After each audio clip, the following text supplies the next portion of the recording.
people try to interpret that they're in control, right? And they're trying to figure it out with their mind. And there's beauty in that. But it is our body and our nervous system that is actually running the show. It is our subconscious mind that is controlling all of it. And our nervous system is the first regulator with that. And what is fascinating and beautiful about the human body is that we actually do have the tools to regulate our own nervous system at any point in time.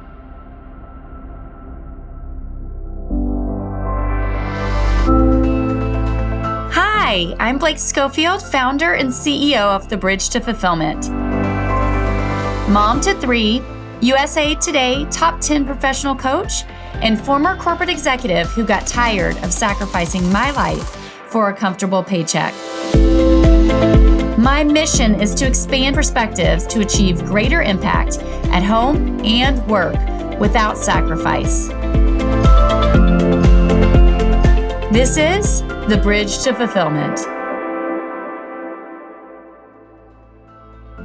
On today's episode of The Bridge to Fulfillment, I'm interviewing Kristin Svets. She's an author, spiritual life coach, meditation teacher, and sound healer. She facilitates restoration and evolution for high-achieving women so they can bridge the gap between outer success and inner peace. She's a mom of 2 boys in college and is very passionate about empowering moms through the stage of kids flying the nest. As a lifelong learner, Kristin holds an MBA in finance, is a certified professional coach, and has over 700 hours of training in sound healing, breathwork, meditation, and yoga. Her broad experiences include a decade in the corporate world, unexpected and then embraced time as a stay-at-home mom, and then entrepreneurship for the last several years. I'm excited for you to hear a little bit about her personal journey and how a few small changes in your life can help you regulate your nervous system, which will enable you to be more present in your life, have less emotional or physical triggers to the challenges coming through your life, to feel more peaceful, more ease, and ultimately to achieve more fulfillment in your life. So with that said, here's Kristin.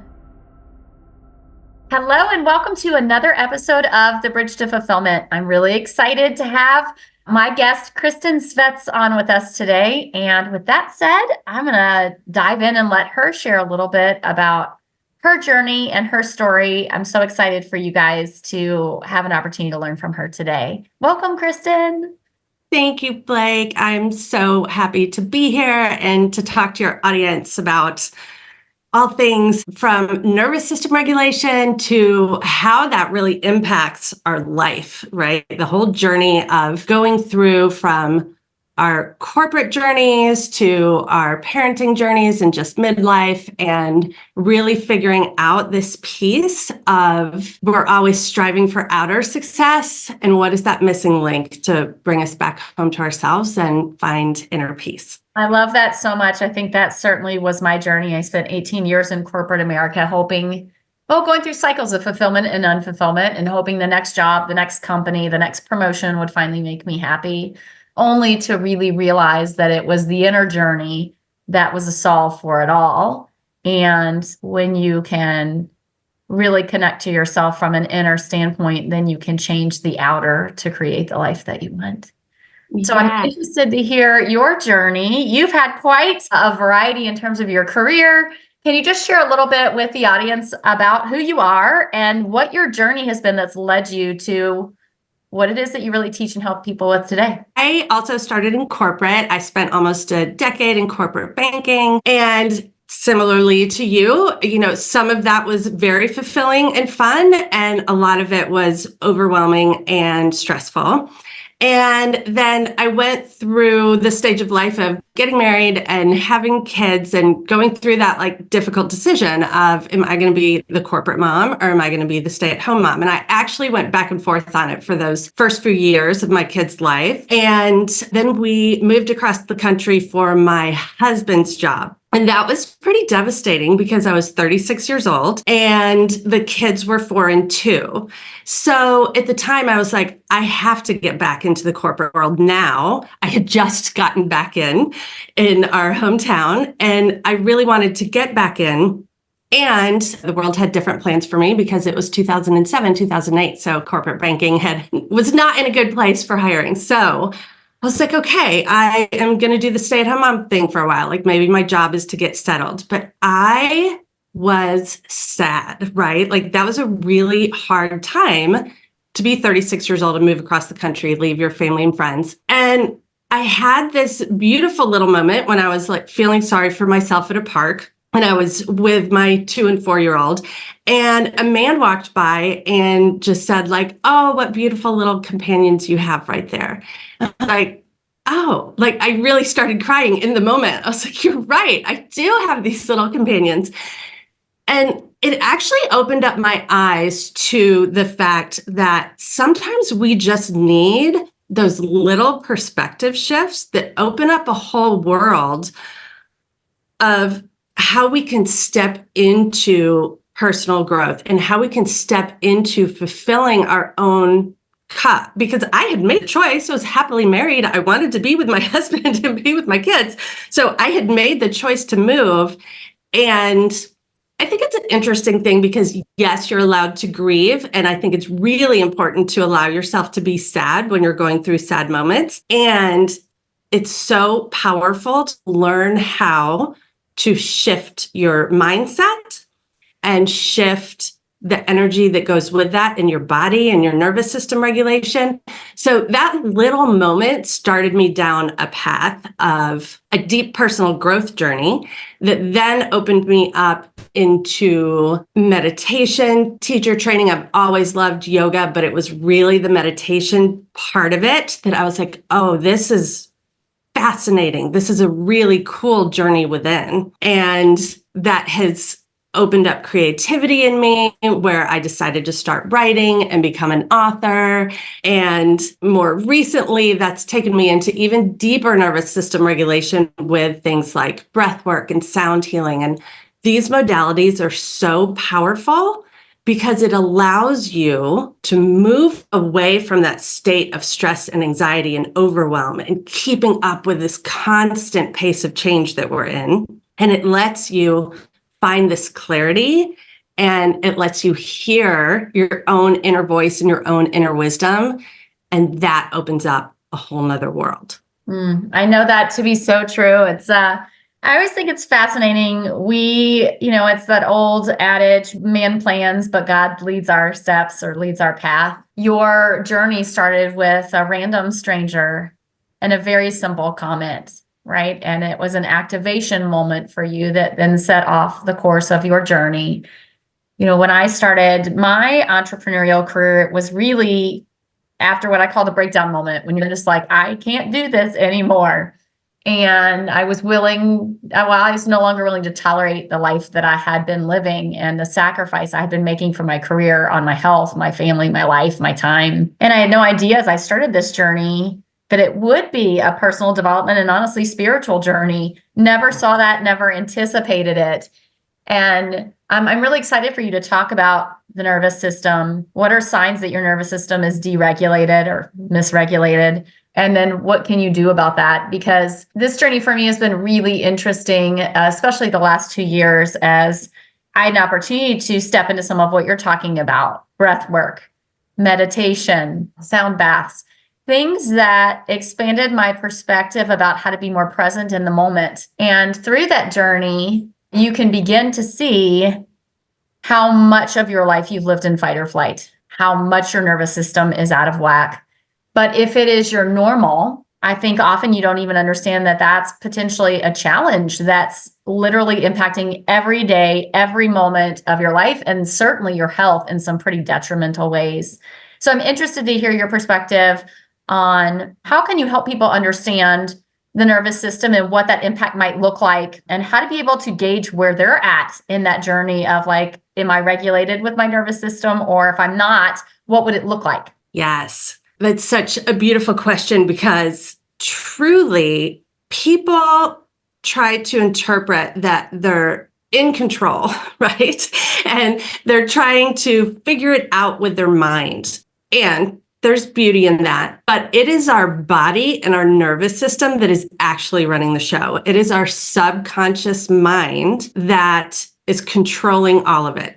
And our nervous system is the first regulator with that. And what is fascinating and beautiful about the human body is that we actually do have the tools to regulate our own nervous system at any point in time. And that really does start with our breath. So before I get into the breath, let's chat a little bit about how our mind is working. We have something like 70,000 to 90,000 thoughts a day. I don't know how the scientists measure that, but that's the stat. And more than 75% of them are repetitive subconscious thoughts. So that is why when we set New Year's resolutions, when we seek out a new diet plan, we have all these cognitive thoughts of, yes, I want to change. I want to do better in this area in my life. I want to be healthier. I want to have better relationships. And we can start and we get all the feedback of like, oh, there's the, you need to repeat the habit for 21 days or repeat it for 60 days, or, there's all different scientific studies that show when that kicks in. And then we beat ourselves up and we have shame when we go back into our old patterns. And that is our nervous system that is creating a sense of safety because we are biologically created to survive. So our nervous system and our brain with those subconscious thoughts is just our whole primal system at work. And it is trying to make sure the whole, back in the caveman days that we had to run from a tiger, that's where that fight or flight kicks in. And back in the day, that was only necessary every so often, right? And today we're having that response to all the stressful emails, to all the stressful news, to all the stressful family sickness things. We are overwhelmed with the amount of information coming at us that our nervous system was not built to handle. Like that part of evolution didn't keep up. So we actually all need nervous system regulation, even if we think that we don't, because the other part of that I find fascinating, that I actually deal more with than the fight or flight. And this actually goes back to like different childhood experiences, what your nervous system is doing. So fight or flight is a lot of times that you're needing to prove yourself, or you saw this is how you build success and we have to fight for it. We have to do all of these things. And of course, flight is get out of here. But the freeze and fawn piece of it is also really fascinating because that affects people. So my story is I came from a interesting home that held both. One parent had a lot of anger management issues, a short period of violence issues, but my parents always stayed together. And there was a lot of religion and spirituality and love. So it was a very interesting balance, but my nervous system only knows freeze. And so that response is hide, hide, hide. And so people dealing with procrastination and perfectionism are often in a freeze mode, and there's a million reasons why. So then that brings us back to the breath, because no matter what your nervous system is doing to keep you safe, that is on repeat from your childhood, you have the power right now, right in this minute, to change from our automatic breath, because our beautiful body is doing it for us, to the deep, slow 6-count inhale and 6-count exhale that starts at the base of your belly, or you can think about it at the base of your spine and bringing it up your spine and bringing it down your spine.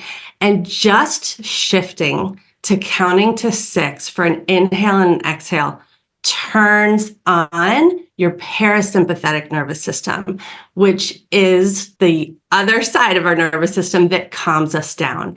And we always have access to that. It's right there at our fingertips. And it's so interesting that we aren't taught that, because it changes the chemicals in our body. It allows us to feel safe. And side note that I saw lovely news that the school system in New York City is starting to add breathwork to their curriculum. And I think that's so beautiful, because it is what we need in the society that we're in now The reason that it feels so heavy and stressful is, yes, number one, it is because it's coming at us at a pace that we've never had before, which means all of us have dysregulated nervous systems. And the more we are intentional with showing up for ourselves and deciding to take 2 minutes of slow breathing before a big presentation, before you start your day in the bathroom, if there's, stress in the house, just giving yourself that gift of a couple of moments of deep breathing will really start to shift everything else. That's where the mindset opens up to happier perspectives. That's where your ability to meditate and do other things that allow you to grow really opens up. It's such a gift to really nourish yourself through nervous system work. Yeah, it's an interesting thing. I think a lot of people who need this work maybe the most, like I said, are really unaware of it. Some of the signs that I had that I've seen with a lot of the clients that I've worked with, where these are signs and symptoms that you are dysregulated, right, is inability to be quiet for 30 seconds maybe without your brain constantly going and you feeling anxiety or stress that you have a to-do list, you have things to do. That is a really, really clear sign. Yeah, perfectionism, procrastination, a feeling of anxiety, the inability to kind of just sit and be still. Triggers, emotional triggers, or feeling physical or emotional triggers when things happen. Like, I think often I've seen this come to play. Say you're at work and you get a brand new boss and you feel like this new boss and you aren't really getting along and you go into a panic, right? Feel it in your body. That is also a sign, right, of your nervous system reacting in that way. And I totally agree with you. I wish that this was something that was taught very early on. I think it's sort of been seen as very like alternative or quote unquote woo-woo, when really it's science. It's really being able to understand that as a society, we've been taught, just think about it, use your brain and figure it out. But the logical part of your brain drives about 5% of your decision-making. But I see most people are spending 70% or more of their time in that logical part of the brain over and over and over and over and over. And that part's never going to win. Your subconscious is always going to win. Your body is always going to win. And being able to understand that there are some very simple ways to begin to learn how to shift your system, to learn how to deal with the stressors or challenges in your life, opens up a lot of peace and ease and more presence. And I think, when we talk about wanting more time in our lives, it's often really not time. I think a lot of people saw that during COVID where they had a lot of time, right? It's really not time, it's presence. We want to be present with the people that we love. We want to be present in those moments and feel like we can enjoy them without having to worry about what's coming next. And so I'm really excited that you're going to share a little bit about how can you learn some simple techniques to start to regulate your nervous system and leverage these things, because it often gives us the very things that we are seeking. We just often are seeking them with Band-Aids as opposed to things that will actually help us. Yes, I love that. It was such a perfect way to explain it. We spend so much of our lives seeking outside success, and we chase and we chase and we chase. And that fulfillment is never there because there's not an end game, because our nervous system is always asking for more. And so this whole concept of presence is so impactful because it is little tiny changes that you make. And when you do that, you'll start to see the ripple effect that, yes, you learn to take 2 minutes for yourself to deep breathe. You take some mindfulness practices that I'll go through that allow you to pause. And if you are the person that is always running, that can't sit still, if you can't stay for Shavasana and yoga class, right? There's always somebody like getting up and bolting out of the room. And my heart breaks for that person because I know what's going on. There's too much. They've got to do all of the things. And when you implement these tiny little changes, your nervous system starts to allow you to pause instead of reacting, because we're going through life with so much reaction. And so when you have this presence for your family, for the job that you thought would be fulfilling, and then you're overwhelmed and it's not.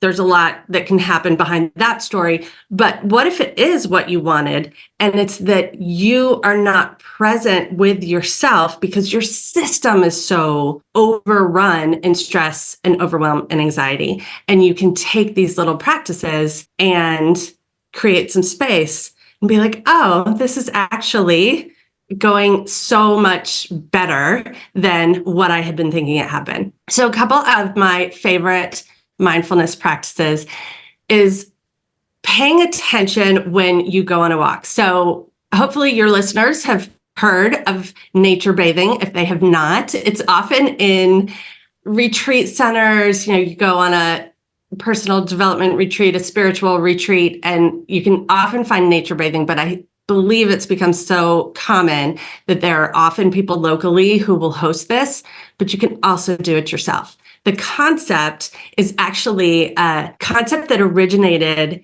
in Japan, and they made it a part of their national health and well-being system in the 80s. And it's that when you step outside and you go for a walk, you're not listening to the podcast, you're not listening to music.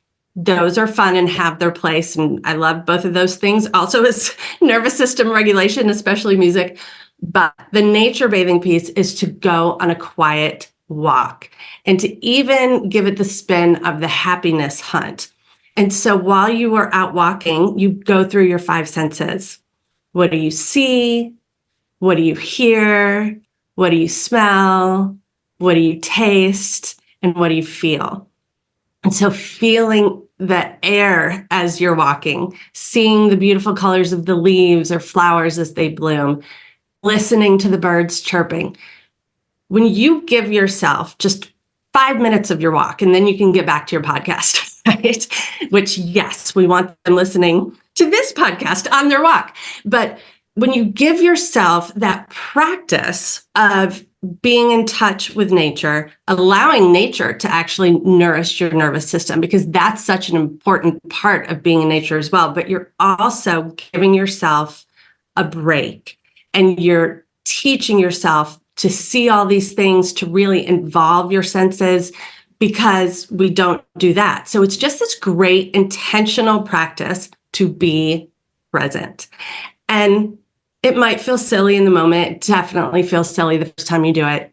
But that relays over to the next time you're with your family, instead of being so stressed out that the kids are being too loud or your parents are driving you crazy or whatever, that you can go through the five senses because you practiced it on the walk, and you can step back and you can really look into your child's eyes, and you can really hear the laughter, and you can really see even the love in the room amongst the stress and chaos, right? So you're teaching your nervous system, and you learn how to implement that into the everyday. And that is a part of elevating presence. It is a part of coming home to yourself and really the divine within you.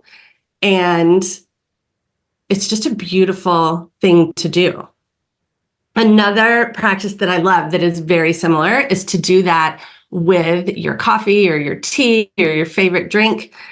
And when you're taking your first sip of it, like to actually use all your senses first, to see it, like look at the color, to smell it, to taste it, to feel it before you swallow it. And then just to even hear around you as you do that. And you can tie that in with gratitude and elevate the experience of, I drink my morning coffee every day without even thinking about it, but there are coffee farmers who grew this coffee, and there are coffee roasters who brought this to me. And when you give yourself that gift of just training your brain to get out of the stress of your world and step into gratitude for how your present moment happened, it elevates all these different areas of your life because you've calmed your nervous system. Awesome. I love it. You mentioned earlier that you wrote a book. Can you share a little bit about the book and what somebody might learn in it? Yes. So the book was a fun part of my personal development journey. It is, I would call it a spiritual life coaching book with some poetry mixed in. And the journey for me in that is that when I turned 50, I made a bucket list. I was like, okay, what have I not done that I really want to do? And I challenged myself to write out 100 things, what that would be. It was hard to get to 100. And then I narrowed it down to like, oh, what are the 10 that I really want to make happen? And I was surprised that a book was one of them, because I actually wouldn't say that I've spent my life being a writer. But there was this inner voice that I was choosing to listen to that was like, I wanted to create my own little legacy. I wanted to have my thoughts and my words and my creativity out in the world. So I started going down the publishing journey. And I also decided to give myself the permission slip to just self-publish. That is this amazing gift of the time that we live in. Mm-hmm. And publishing requires approval from a lot of outside people, right? You have to find the right agent, and then you have to get the publishing house to approve you. And in today's day and age, that also requires like minimum followers and all of those things. And I was like, oh, you know what? I actually want to prove to myself and to my family, and then to anyone who's inspired by my journey, that we can give ourselves the permission slip to do that. So I did, and it did take me a while. There was a lot of personal development that I had to go through to get out of my own way, the ways that I would hold myself back. I had to dive deeper into my own personal development work. The first section, my book ended up being really like a body, mind, and soul 3-section book with a 4th section of poetry.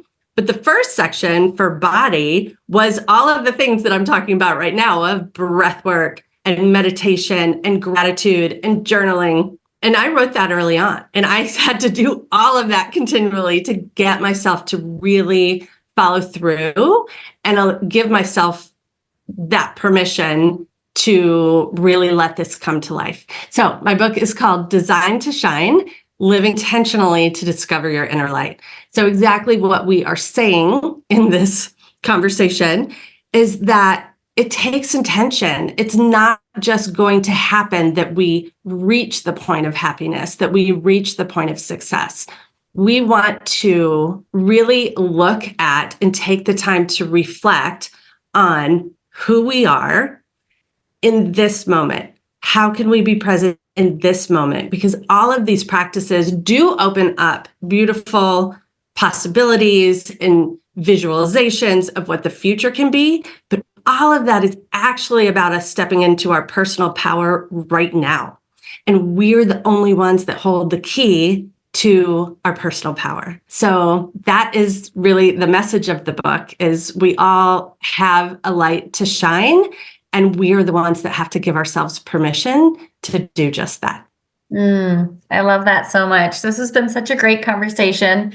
Kristin, I know I need to wrap up pretty shortly, but I want to make sure and ask you, is there anything I should have asked you that I didn't, or anything that's just on your heart that you want to share with the audience? Yes, the one last thing that I would say is that's another piece of what I really love in doing my work is sound meditations, sound healing, sound baths. Sound, I really believe, is such an important part of our nervous system regulation. There are some that say it's the future of medicine, that vibration and energy is so impactful. And I am a huge proponent. It's a huge part of my business and my work. And I like talking about breath work because that's so easy for anyone to do on their own.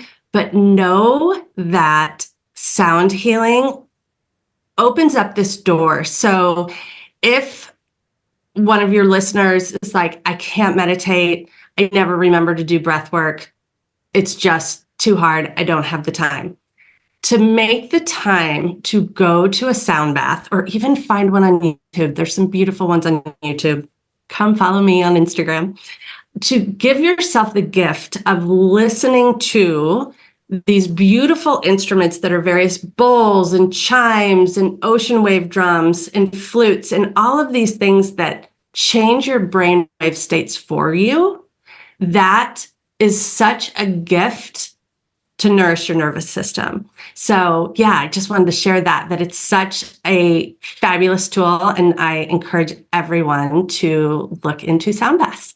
Thank you for that. Yeah, I have come to really appreciate the impact of that. I think there's so much from an Eastern standpoint that has not made it to the West that has been proven for generation after generation after generation. That's really, really powerful. And like I said, I think for those of you listening who are like, I don't know about all this, listen, I was there with you a couple years ago, and I can tell you it has revolutionized my life in so many ways.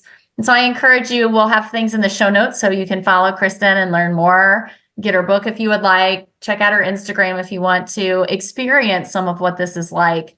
It's truly an amazing thing when you start to realize you don't have to turn your whole life over in order to create change. It can be very small things that you do consistently on a daily basis over a period of time that can create exponential growth, possibility, and happiness for yourself. So with that said, Kristin, thank you so much for joining me. I really appreciate you sharing your personal journey, your experience, and really your testimony for the power of these things and the impact it can make in people's lives. Thank you so much for having me. I loved this conversation.